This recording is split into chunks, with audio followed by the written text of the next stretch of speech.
Welcome to the October 2025 edition of Business and Policy News, brought to you by the Farm Advisory Service. This newsletter helps you to scan your horizons, prepare for industry changes, and keeps you abreast of the latest research and policy updates. Along with our regular monthly updates on policy, arable, beef, sheep and milk. In this edition, we will also be looking at farm-scale renewables. Hello, my name is Christine Beaton and I'm the editor of this publication. First up, we have this month's news. Blue sky thinking. Following an open letter to farmers and growers in June, where each agricultural sector was asked to contribute their views on how to improve profitability, Baroness Minette Barters is expected to present her farming profitability report to the UK government in early October. Tasked with identifying the policy, market and structural levers that can help secure financial stability for farm businesses, Baroness Barters asked farmers and growers for blue sky ideas about how to improve profitability across all sectors so that she can deliver meaningful recommendations to government, food retailers, processors and manufacturers. The review is expected to focus on a small number of high-impact recommendations for the short, medium and long term, details of which can be accessed using the link in the show notes. While slightly kinder autumn weather has allowed farmers and crofters to make good progress with harvesting surplus grass and sowing winter crops, in many parts of the country forage stocks remain very low as stock head into the sheds for the winter. This year, more than ever, it is important to seek nutritional advice with regards alternative diets or seeing how much you can afford to pay to buy in replacement forage. In the face of inflation remaining at a 19-month high of 3.8%, the Bank of England's Monetary Policy Committee opted to keep the bank base rate at 4% when it met on the 18th of September. However, food price inflation continued to rise for the fifth month in a row, with food prices rising by 5.1% in the year to August 2025.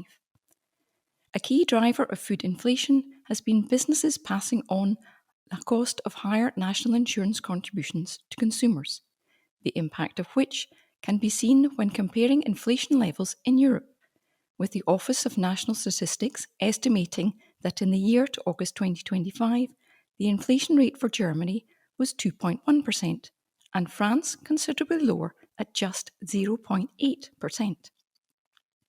Across the pond, on the 17th of September, the American Federal Reserve cut the federal funds interest rate by 0.25%, bringing it down to 4.25%, the first reduction in borrowing costs since December 2024, with a further cut of 0.5% expected by the end of 2025, linked to improved growth rate forecasts. However, the economic waters were somewhat muddied by the Federal Circuit Court of Appeals ruling that President Trump's globally imposed tariffs meant to reassert American primacy are an overreach of his use of emergency powers as president. However, undeterred, President Trump has just announced a new wave of tariffs coming into effect in October, with a 100% tariff being imposed on imported pharmaceutical drugs, 25% on heavy trucks, and somewhat bizarrely, a 25% tariff on kitchen and bathroom cabinets. While the President reported a productive state visit to the UK, it remains to be seen if this will translate into lower tariffs for Scottish distillers. Before we move on to what is in this month's edition of Business and Policy News, on a lighter note, as a good-natured parody to the Nobel Prize Awards, a 2025 Ig Nobel Award, aimed at making people laugh and then making them think, went to a team of scientists from Japan who found that painting cows with black and white zebra stripes halved the amount of times that cows were bitten by flies. They think it's because flies don't like the way the stripes reflect light and say this could help farmers use fewer insect sprays and also help protect cows from health problems associated with biting flies. To read more about this, please see the link in the show notes. In this month's edition of Business and Policy News, in addition to our regular updates on arable, beef, sheep and dairy, our policy article provides an overview of the upcoming Muirburn licensing scheme, an update on the changes to Bluetongue restrictions, and the new rules for applying waste to land. And in our specialist article, Brady Stevens provides an update on the renewable energy sector.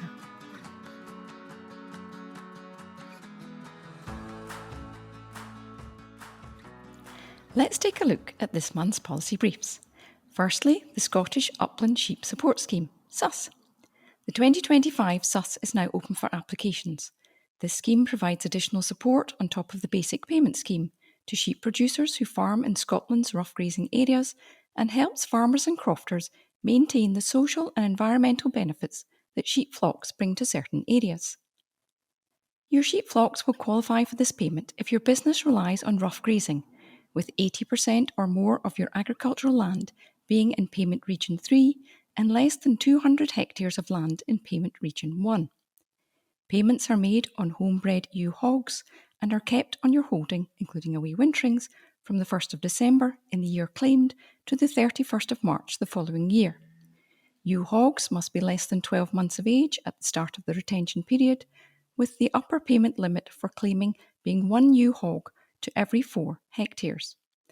As a condition of the SUS payment, businesses must maintain a flock register and keep it up to date. In addition, you must comply with Sheep and Goats Record Identification and Movement Order 2009. The application window opened on the 1st of September and will close at midnight on Sunday the 30th of November 2025. While the easiest and quickest way to submit an application is online, you can still submit a paper application to your local Scottish Government Rural Payments and Inspections Directorate Area Office. But please note that scripted offices will be closed on Friday the 28th of November 2025. Payment rates are on a flat rate per head basis. The yearly rates will be set once the total number of eligible hogs claimed is known, likely to be in April 2026. The payment rate for 2024 was £63.49 per eligible ewe hog. Full scheme guidance is available on the Rural Payments and Services website. For links to the claim form and full guidance, please see the link in the show notes. Moving on to the new rules for applying waste to land. From the 1st of November 2025, new regulations will apply to anyone using waste, like treated sewage sludge, to improve soil. These activities will now fall under the Environmental Authorisation Scotland Regulations, EASR 2018.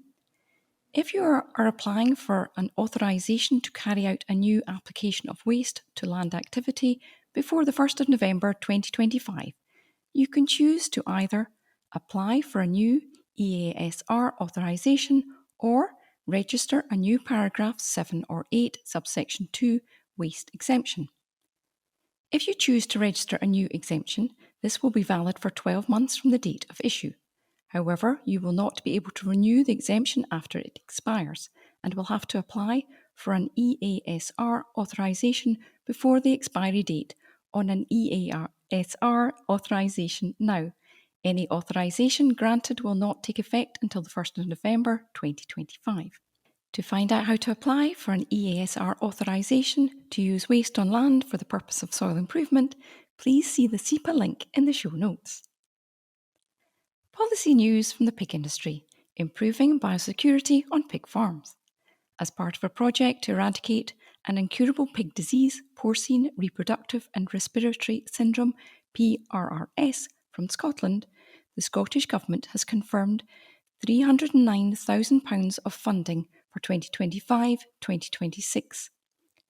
Porcine reproductive and respiratory syndrome is estimated to cost the UK farming industry around £52 million per year. PRRS is a contagious viral disease which affects around 40% of pig herds in Scotland. It causes a wide range of symptoms, including increased mortality and severe respiratory problems in young piglets and reproductive issues for sows. To date, the project has funded testing affected pig farms and the implementation of control measures to prevent the spread of PRRS and to improve biosecurity standards. An innovative app has been created which maps where the disease is located and educates farmers on how to prevent incursions to their premises. It is anticipated that the biosecurity improvements made as a result of this project will help to reduce the reliance on veterinary medicines and will also help prevent other pig diseases such as African swine fever, which is currently spreading across Europe. Compulsory Purchase Reform Consultation. The Scottish Government is consulting on proposals to modernise the law on compulsory purchase, to make it easier and simpler to improve land and buildings. The proposals would update laws dating back almost 2 centuries, making them more useful for public bodies while also being fairer to property owners. Compulsory purchase orders help deliver essential projects to meet local and national needs. They can support the transformation of disused and dilapidated buildings and land which blight communities. And they can contribute to tackling the housing emergency by accelerating the delivery of new homes and bringing empty properties back into use.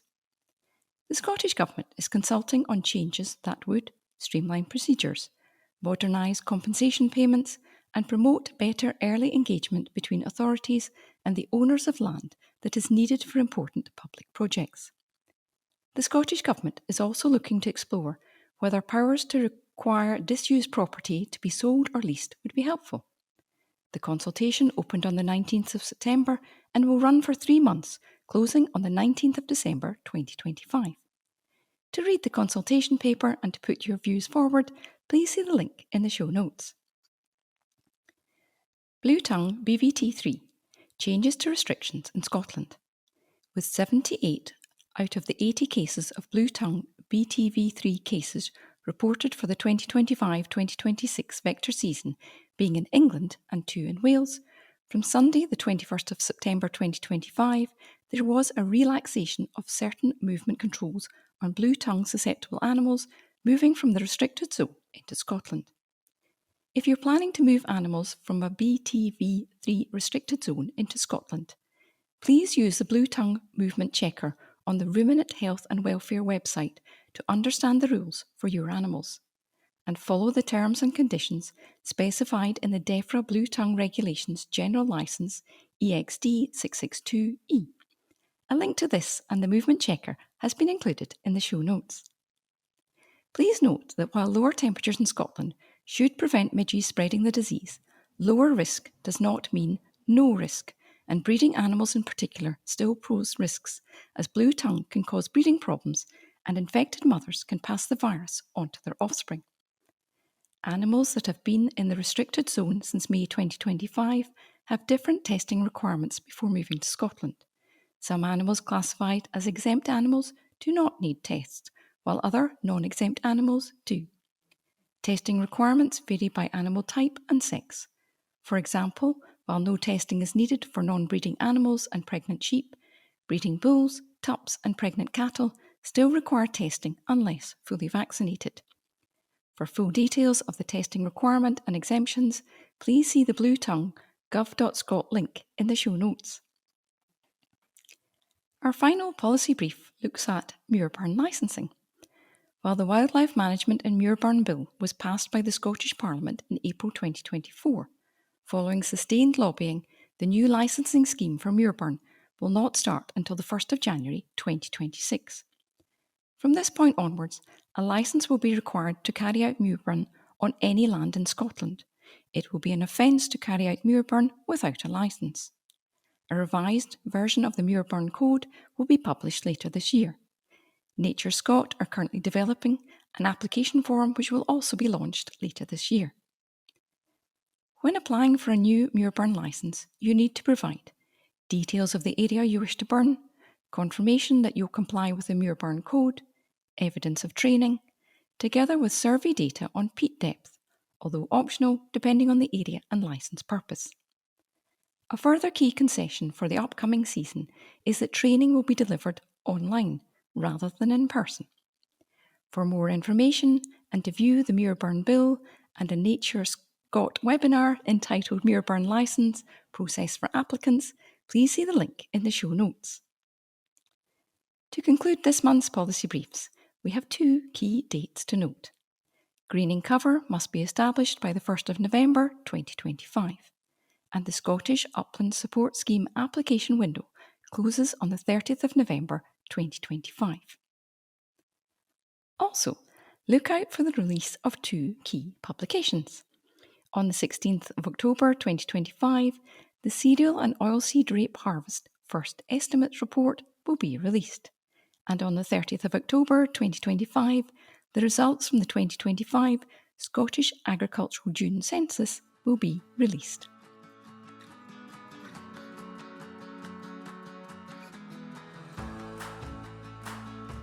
Moving on to arable. Firstly, a market overview. Grain and oilseed markets enter the final quarter of the year under the weight of ample global supply, volatile macroeconomics, and an uneven demand recovery. Early autumn weather across the UK has generally been favourable, with rains aiding crop establishment and winter wheat drilling underway. However, despite good agronomic conditions, markets remain under pressure from record harvests, aggressive Black Sea exports, and shifting currency dynamics. Globally, the USDA's September report confirmed record US maize and soybean crops and comfortable global wheat stocks. Ordinarily, this would be bearish, but markets have resisted further losses, buoyed by a weaker US dollar, stronger biofuel demand expectations, and speculation over a potential US-China trade deal that could lift agricultural purchases. At the same time, dry conditions in southern Russia and parts of the Ukraine have injected a small risk premium into prices, although it is too early to assess any serious crop damage there. Currency movements add another layer of complexity. The US dollar has fallen to a 4-year low following Federal Reserve rate cuts, making US exports more competitive but weighing on EU and UK prices. A potential rebound in the dollar, particularly if a US-China deal materialises, could provide some price support for European exporters. Turning to European and UK factors. In Europe, wheat production has been revised higher to 136 million tonnes, thanks to improved yields, although estimates of the maize harvest have been trimmed due to drought. EU wheat exports are running behind last year, with 3.2 million tonnes shipped so far, compared with 5 million tonnes at this time in 2024. German exporters face less incentive to send high-quality wheat to the UK, given strong domestic crop. Rapeseed production across the EU is exceeding 20 million tonnes, keeping prices in check despite an expected uptick in crushing demand for 2025-2026. The UK is experiencing mixed fortunes. Domestic grain prices remain tethered to near import parity. Farmer selling has been cautious as prices sit near multi-month lows. HDB pegs UK wheat production at 12.34 million tonnes, with average yields of 7.6 tonnes per hectare, better than last year's 7.3 tonnes per hectare, but still half a tonne below the 10-year average of 8.1 tonnes per hectare. The oilseed rape hectarage across the UK is down 17% year on year, taking the area to a 40-year low of around 242,000 hectares.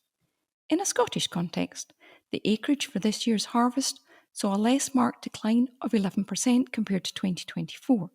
However, good yields across Scotland this year will likely boost confidence in the crop going forward and potentially increase the acreage zone for harvest in 2026. Now looking at crop-specific markets. Wheat. UK wheat prices remain subdued, with London November 2025 futures at £166 per tonne and May 2026 futures at £178 per tonne, reflecting heavy global supply and competitive Black Sea exports. Russia's harvest is estimated at around 87 million tonnes, allowing for exports up to 44 million tonnes despite a delayed start. Russian export prices at around $225 per tonne are forcing other exporters to match discounts. Quality issues in Poland, Germany, Russia and Ukraine have increased the proportion of feed-grade wheat, though Canada's high-grade stocks are down 22% year-on-year at 4.1 million tonnes. EU wheat shipments to the UK have halved from last year to just 154,000 tonnes, as the UK's own quality crop reduces import needs. Ukraine's wheat harvest is projected at 21.9 million tonnes, up 10% from earlier estimates, but exports are lagging last year's pace. Australia's crop is expected to ease slightly to 33.8 million tonnes, yet remains 22% above the 10-year average. Overall, global wheat supply remains abundant, capping rallies as weather risks and currency offer short-term support. Feed barley. Feed barley markets are pressurised by ample Scottish supply and increased farmer selling, although overall trade volumes remain light. Prices are supported by strong relative value against other feed grains, but northern markets face downward pressure as surplus Scottish grain flows down into northern England. Export opportunities to Ireland are being discussed for the new year, but pre-Christmas coverage is already high, limiting near-term demand. If broader grain prices continue their downward trend, feed barley is likely to trade sideways to lower in the coming weeks. Malting barley. Malting barley markets remain sluggish, burdened by weak demand and quality downgrades that push more grain into feed channels. EU malting values have fallen sharply, eroding any premium over feed barley in some areas. A large carryover from last year further dampens maltster and distiller interest, with most buyers already well covered. Export markets are heavily discounted, and while new crop values retain a modest premium, unfavourable farm margins are expected to reduce the planting intentions for the next year. Short-term prospects remain poor unless demand revives later in the season. Turning to oilseed rape. UK rapeseed markets face a double squeeze of weak demand and heavy global supply. Rapeseed for November, delivered into Montrose, is being quoted at £398 per tonne. Lower global demand, sluggish crushing activity, and a strong Canadian rapeseed supply all limit the upside, although any rebound in the US biofuel mandates or a weaker sterling could lend short-term support. And finally, oats. The Scandinavian harvest is nearly complete, with quality generally good and finished production expected to match last year's 1.2 million tonnes. European milling demand is quiet, and feed oat prices continue to fall under seller pressure. Limited farmer selling in the UK is keeping milling oats prices supported as buyers seek to avoid losing supply to the feed sector. However, persistently low prices are discouraging growers from planting oats for the next crop year, raising the possibility of tighter future supply.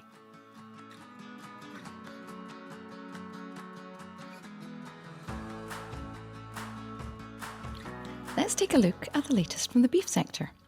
Finished beef prices have recently plateaued, with prices for the week ending the 20th of September 2025 sitting at £6.52 per kilo deadweight for R4L grades, down 5.2 pence per kilo deadweight from the previous week. At the time of reporting, prices have since dropped further, with processors quoting around £6.45 to £6.50 per kilo deadweight. At the start of September, the price quoted for R4L steers was £6.58 per kilo deadweight, up 1.4 pence per kilo from the end of August, and up 28% from the same week in 2024. However, there has been little movement in prices over the past month. Since peaking in May, finished beef prices have fallen back by 60 pence per kilo, although prices remain £1.29 per kilo higher than this time last year. Numbers forward throughout September have been plentiful, with the HDB reporting weekly prime slaughterings at a 3-month high. Reports suggest that this has reportedly led to several processors being more selective when choosing cattle. Hooray! Christmas is coming. Several processors have increased Angus prices by 5 to 10 pence per kilo recently, possibly an indication of Christmas buying starting earlier. Looking ahead, consumer demand and spending will dictate if prices rise in coming weeks. It is anticipated, however, that prices will rise, with processors looking to stock up for the Christmas season. Turning to the store cattle trade. Store cattle trade remains strong, with several markets reporting price increases recently, with yearling stores averaging 410 to 420 pence per kilo. There are, however, slight regional differences in demand for stores, with some parts of the country reporting a slight ease in prices, likely to be associated with finishing prices dropping back and the availability of winter fodder. Wean calf sales have started strongly, with record prices being reported so far. Dingwall and Highland Mart's, Fort William and Portree calf sales are some of the first wean calf sales of the season, with the sales averaging a phenomenal £5.05 per kilo.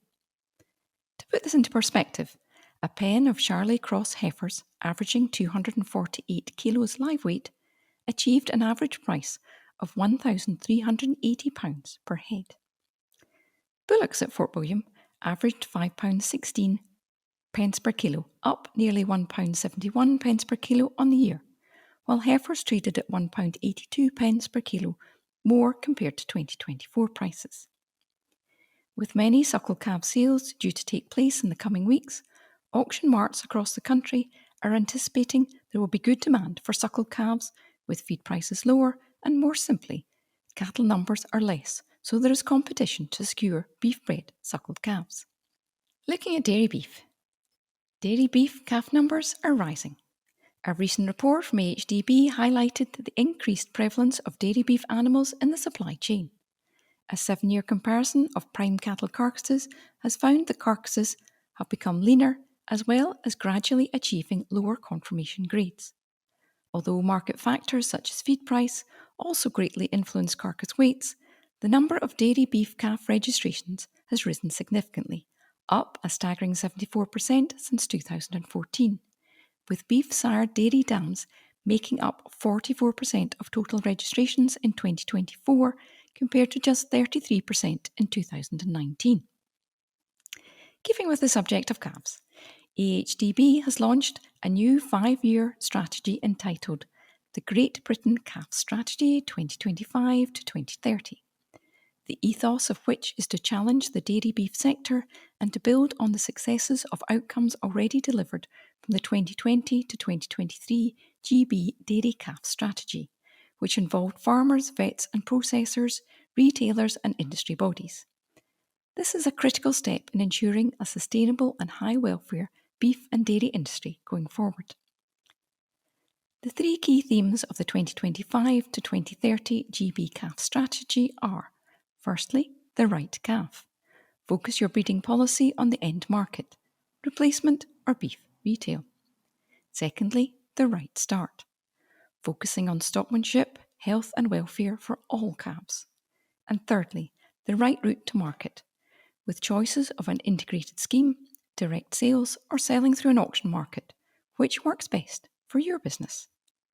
The calf strategies can be downloaded from the AHDB website, links to which have been included in the show notes.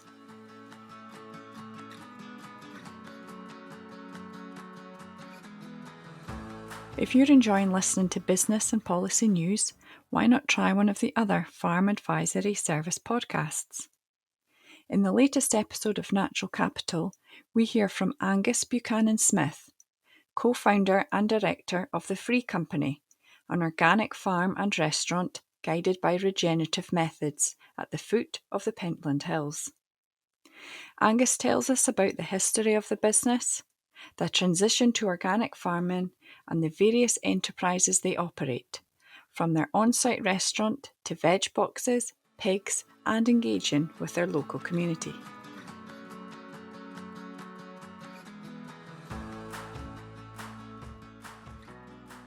Moving on to sheep. The September Trade Roundup. The breeding and store trade has shown new record levels in many marts. Cull and prime prices remain above levels from last year. For the week ending the 20th of September 2025, the SQQ stood at 670.2 pence per kilo deadweight, 0.29 pence per kilo deadweight ahead of the same week last year. For the same week ending the 20th of September, the cull market averages were £22.74 per head ahead of the same week last year, with an average price of £103.27 per head. Moving down under to look at Australian trade and the outlook for New Zealand. Beef and Lamb New Zealand have recently published their outlook for 2025-2026. Last month, Kirsten Williams highlighted the increased tariff to 15% for exports from New Zealand to the US. The report estimates the cost to this red meat export receipts for one season as a substantial $500 million. The outlook for lamb in the short term looks positive for New Zealand producers, with a tight global supply, high demand from the US, the UK and the EU, high prices being achieved, interest costs reducing and improved seasonal conditions. However, it is forecast that the ewe flock will continue to decrease, with continued land use changes to forestry.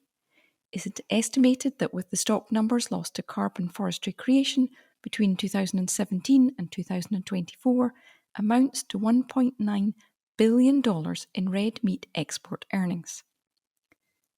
The volume of lamb processed in 2025-2026 is estimated to be down 4,800 tonnes, 1.5%, to 321,500 tonnes, compared to 326,000 tonnes processed in 2024-2025.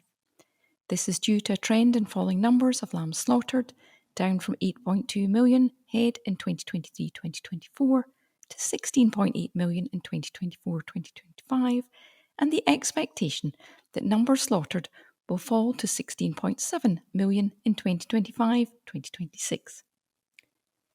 The New Zealand report shows the average price for all wool types is estimated to rise by 2%. This is driven by growing demand from China and India, coupled with a reduction in supply due to the fall in the national herd, plus some flocks introducing wool shedding breeds. Moving on to Australian lamb. Australia is currently trading new season lamb, with exceptional prices being reached. Average prices for the week ending the 22nd of September 2025 achieved the equivalent of £5.99 per kilo carcass weight. The high price is due to a low supply, with the drought conditions delaying new season lambs coming forward and most all-seasoned lambs being out of the system. Many producers have imported supplementary feeds and concentrates to alleviate the situation.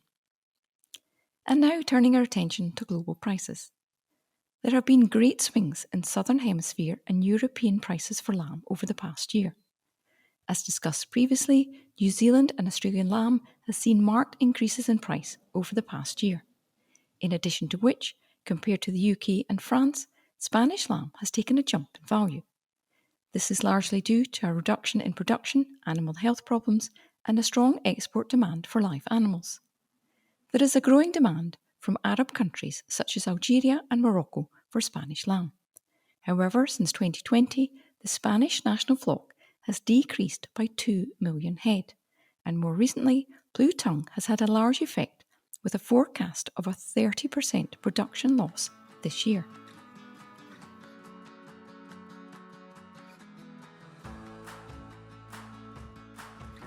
Our final industry update looks at milk. Starting with milk production data. Milk production is now starting to rise ahead into autumn months on the back of some welcome rain in September and the increasing trend towards autumn block calving herds. Daily production is currently 34.27 million litres for the week ending the 20th of September, which is 1.3% more than the previous week and 5.7% more than the same week in 2024. Back in June, AHDB estimated that the 2025-2026 milk year would produce 12.83 billion litres, which would be a record high. For the UK, August production was 1,259 million litres, which is 3.8% less than the previous month, but 5.5% more than in August 2024. Turning to farm gate prices. The DEFRA farm gate milk price for August was 45.62 pence per litre, up 1.6 pence per litre from the July price and 9.7% more than 12 months ago. At the time of reporting, 1st of August 2025, First Milk and Arla had announced price drops for October, -1 and -1.63 pence per litre respectively, with Muller holding and no confirmation of price changes from the other main Scottish milk buyers. Given that milk volumes are currently still at least 5% more than this time last year and commodity prices continuing to ease back, we should expect to see further price drops going into the autumn. The following milk prices are in pence per standard litre. First Milk, October 43.85. Muller Direct, October 42.75. Graham's, September 42. Arla Farmers, October 44.37. Lactalis Fresh Milk Company, September 42.13. Moving on to dairy commodities and market indicators. We are starting to see more downward pressure on dairy commodity prices now, with significant drops in butter and cream for September. Butter was down 8% from last month due to stock starting to build, and cream was back 11% as more cream went for butter production. Mild cheddar and skimmed milk powder are following the same trend as the fats, while cheesemakers are still needing to sell at a price that covers their high milk cost. They are keen to shift product, with stocks having built up in the second quarter of 2025, partly on the back of a decline in exports. As a result, both market indicators, actual milk price equivalent and milk for cheese value equivalent, moved down again from last month by 3.47 and 4.78 pence per litre respectively to 41.27 pence per litre and 38.47 pence per litre respectively. The milk market value indicator also continued its downward trend, dropping significantly by 4.5 pence per litre to 39.03 pence per litre for August. This indicator usually has a strong correlation to movements in the farm gate milk price in 3 months' time. There was a small negative movement in the latest global dairy trade auction on the 16th of September, with the average price across all products down just 0.8%, reaching $4,041 per tonne. This was the third consecutive drop in a row, with the previous auction price back 4.3%. At the latest auction, only cheddar showed positive movement, up 2.2% to $4,814 per tonne. The biggest drop was in mozzarella, down 9.6% to $3,860 per tonne, with butter and whole milk powder both down 0.8% to $6,892 per tonne and $3,790 per tonne, respectively. Global milk supply continues to increase, and with weaker consumer demand on the back of food inflation, we are likely to see more downward pressure on dairy markets, which will be reflected in farm gate milk prices over the next few months. Looking at the use of sex semen in the dairy sector. The use of sex semen in UK dairy herds continues to climb. Data from AHDB's survey of breeding companies from April 2024 to March 2025 indicates sex semen usage of 84% across all breeds, with the highest usage being 89% in Holstein herds. This is a massive increase from just 12.3% 10 years ago. Usage of beef semen is also up on last year by 1% to 53% of all inseminations, with British blue semen being the preferred option at 42%, closely followed by Angus semen at 38%. And our milk update concludes with a look at the global milk market. Global milk production from 7 key exporting regions, New Zealand, Australia, the EU, the USA, Uruguay, Argentina and Brazil, is expected to grow by 2% in the second half of 2025.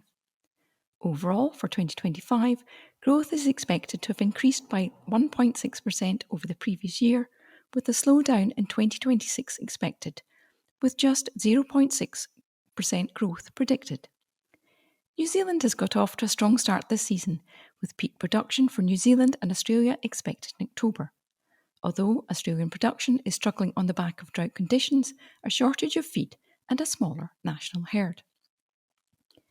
Herd expansion and good margins on the back of favourable feed costs in relation to milk price are currently driving production in the United States. However, in Europe, production is mixed as certain regions recover slowly after Bluetongue outbreaks and some countries are still struggling with drought conditions. Unfortunately, global demand for dairy products is starting to take a hit from food inflation and sluggish demand from food service channels. As a result, going forward, we will likely see lower global milk prices and therefore lower domestic UK milk prices, suggesting that dairy farmers should expect and prepare for tighter margins.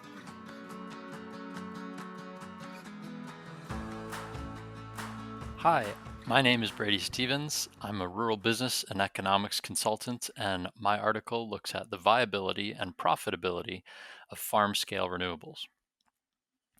Interest in renewable energy on farms has surged in recent years as energy prices have climbed and businesses have looked for ways to cut costs and emissions. The picture for 2025 looks rather different to the peaks of the energy crisis in 2021 to 2023. Prices have eased back, policies have shifted, and connection queues have lengthened. So, what does this mean for the viability and profitability of farm-scale renewables in the coming year? Wholesale electricity and gas prices are no longer at crisis levels, but they remain well above the pre-2021 baseline. For farmers, this means that while the gold rush export tariffs of the crisis are gone, self-generation still brings significant savings compared with buying electricity in from the grid. Export tariffs under the Smart Export Guarantee remain modest, and the real value of new installations often lies in displacing bought-in electricity. This makes on-farm self-consumption, whether directly or via battery storage, the cornerstone of most new projects. For more information on the Smart Export Guarantee, see the link in the show notes. 2024 has reminded us that weather is never entirely predictable. Renewables depend directly on sun and wind, and output can vary substantially from year to year. Climate change is expected to add further shifts with stronger winter winds in some regions and changing summer patterns. For farmers and crofters, this underlines the need to use local data, not regional averages, when forecasting yields.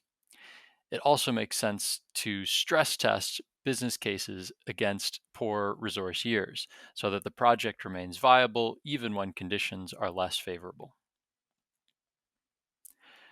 Another shift since the early 2020s is the cost of capital. Higher interest rates push up payback times, while supply chain pressures mean some technologies remain more expensive to install. On the other hand, technologies such as solar photovoltaics, PV systems, and battery storage continue to fall in price over the long term, and competition in the installer market helps keep costs manageable. The closure of the feed-in tariff in 2019 removed the simplest support mechanism for small-scale projects. While the Smart Export Guarantee provides an export route, the rates are relatively low. Although the Scottish Government has signaled interest in expanding low-carbon generation, new targeted incentives for farm-scale renewables are not yet in place. That means that the policy environment for 2025 remains stable but unspectacular. However, it is worth keeping a close eye on announcements around energy security, community renewables, and carbon markets, all of which could open up new revenue streams for land-based businesses.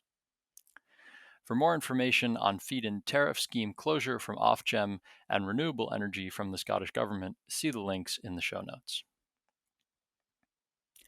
Ask almost any developer today and you'll hear the same complaint: grid capacity. In many rural areas, networks are constrained, connection times stretch into years, and costs can be prohibitive. For farms and land managers, this means export-led projects are more difficult. Smaller systems focused on self-use or installations paired with storage are often more achievable than large export-oriented schemes. Always check grid connection options and costs early before committing significant resources. Beyond simple self-generation, new markets are emerging. Aggregators are beginning to bundle together small generators and batteries to provide services to the grid, from local flexibility to frequency response. While still relatively complex, these opportunities are expected to grow over the 3 to 5 years.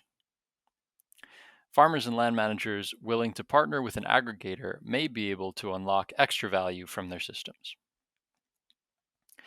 The outlook for 2025 is not one of boom or bust, but of steady consolidation. Farm-scale renewables remain a strong option where self-consumption is high, particularly for energy-intensive businesses such as dairies or horticulture. Export-driven projects will be harder to justify until grid and policy connections improve. In short, the coming year is about practical, well-designed projects that cut farm bills and build resilience, rather than speculative gambles on high export revenues. Farmers who approach renewables with careful planning, realistic assumptions, and a focus on using what they generate on site are best placed to make the most of the opportunities in 2025 and beyond. To delve into this topic more, see the show notes for links to related articles and resources.